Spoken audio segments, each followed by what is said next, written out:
छत्रपती शिवाजी महाराजांनी कधीच मुस्लिमांना विरोध केला नाही।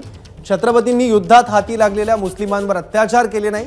त्यामुळे आताच्या सत्ताधाऱ्यांनी छत्रपती शिवाजी महाराजांकडून काहीतरी शिकावं असा सल्ला अबू आझमींनी दिलाय।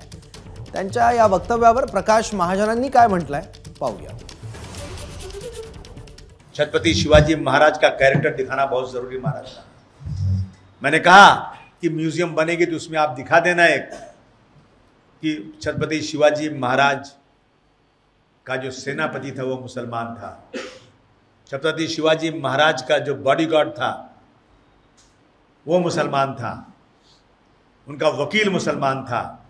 लोग जाकर मस्जिदों में घुसकर कुरान शरीफ फाड़ते हैं, जलाते हैं और उसकी होली मनाते हैं। उस कुरान शरीफ को हमारे छत्रपति शिवाजी महाराज ने कहीं लड़ाई में गिरा मिला तो अपने सर से ऊपर उठाकर मुसलमान को बुला कर दिया, ले जाओ इसको इज्जत के साथ रखो। आज समाजवादी पक्षाचे आमदार अबू आझमी यांनी एक पत्रकार परिषद घेतली आणि त्यात त्यांनी छत्रपती शिवाजी महाराजांविषयी काही गोष्टींचा उल्लेख केला।